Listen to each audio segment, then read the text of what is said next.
তার কথা বলা হয়েছে। আল্লাহ রাব্বুল আলামিন বলেন, ওয়াকাদা রাব্বুকা আল্লা তা'বুদু ইল্লা ইয়্যাহু ওয়া বিল ওয়ালিদাইনি ইহসানা ইম্মা ইয়াবলুগান্না ইনদাকাল কিবরা আহাদুহুমা আও কিলাহুমা فلا تقل لهما أف ولا تنهرهما وقل لهما قولا كريما। এমন কোনো কথা বলা যাবে না, এমন কোনো কাজ করা যাবে না, এমন ভাবে তাকানো যাবে না যেইভাবে তাকালে পিতামাতার অন্তরে ভীতির সঞ্চার হয়। এমন ভাবে কথা বলা যাবে না যেই কথা বলার কারণে পিতামাতা উফ করে শব্দ করে। এমন কাজ করা যাবে না যেই কাজ করলে পিতামাতা অন্তরে ব্যথা অনুভব করে। এই কাজ করলে খোদার কসম তোমার কপাল পুড়ে যাবে। পিতামাতার অবাধ্য হবেন না। আপনি বলতে পারেন পিতামাতা আমার উপর জুলুম করে।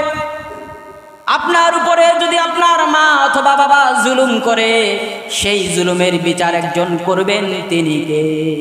তিনি হচ্ছেন আল্লাহ। অবশ্যই আল্লাহ পাক এই জুলুমের বিচার অবশ্যই করবেন, কিন্তু বিচার আপনার হাতে তুলে দেওয়া হয় নাই। আপনি করতে পারবেন না। আপনার উপর জুলুম করে, ইয়েস। অত্যাচার করে, ইয়েস। অমানসিক নির্যাতন করে, ইয়েস। আপনি তাদেরকে রিঅ্যাক্ট করতে পারবেন না। যা করে তারা সব কিছু আপনাকে মেনে নিতেই হবে। এটাই হচ্ছে ইসলাম। কথা বুঝতে পেরেছে? তারা যে আপনার উপর জুলুম করে, অন্যায় অত্যাচার অবিচার করে বেঁচে যাবেন এমনটা নয়। কিয়ামতের ময়দানে আসামির কাঠগড়ায় দাঁড়াতে হবে, আসামির কাঠগড়ায় দাঁড়াতে হবে। আর আপনাকে আল্লাহ পাক কেমন শাস্তি দিবেন যেটা আপনি কল্পনা করতে পারবেন না। সন্তানের উপর জুলুম করাও হারাম, সন্তানের উপর অবিচার করাও হারাম। কারণ কোন সৃষ্টির উপরে অবিচার করা, অত্যাচার করা আল্লাহ পাক হারাম করে দিয়েছেন। আর আপনার সন্তান, যদিও আপনার সন্তান, কিন্তু আল্লাহর তো বান্দা। আল্লাহর বান্দা না? আপনার সন্তান আল্লাহর বান্দা। অবশ্যই আল্লাহ পাক এটার বিচার করবেন। কথা বুঝতে পেরেছেন? পিতামাতা এমন একটা জিনিস, তাদের পদতলে আল্লাহ পাকের জান্নাত। তোমার জান্নাতুকা ওয়া নারুকা। পিতামাতা তোমার জান্নাত, পিতামাতা তোমার জাহান্নাম।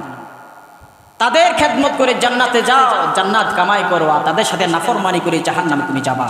সিদ্ধান্ত তোমার, কোথায় তুমি যাবা, জান্নাতে নাকি জাহান্নামে। আল জান্নাতু তাকদা কদামিল উম্মাহাত। মায়ের পদতলে হচ্ছে আল্লাহ পাকের জান্নাত। সুবহানাল্লাহ। এরপর আরেকটা হাদিসে এসেছে, কেউ যদি মায়ের পদতলে চুমা দেয়, কেউ যদি পিতার পায়ের উপরে চুমা দেয়, আল্লাহ সাল্লাল্লাহু আলাইহি সাল্লাম বলেছেন, মনে হয় যেন সে জান্নাতের চৌকাঠের মধ্যে চুমা দিয়েছে। সুবহানাল্লাহ। এমন একটা মর্যাদা আল্লাহ পাক দিয়েছেন পিতামাতাকে। সুতরাং পিতামাতার অবাধ্য হওয়া যাবে না। এরপরে হারাম ভক্ষণ করা। হারাম ভক্ষণ করা হচ্ছে কবিরা গুনাহ। কেউ যদি হারাম ভক্ষণ করে, রাসূল করিম সাল্লাল্লাহু আলাইহি ওয়াসাল্লাম আজ থেকে ১৫০০ বছর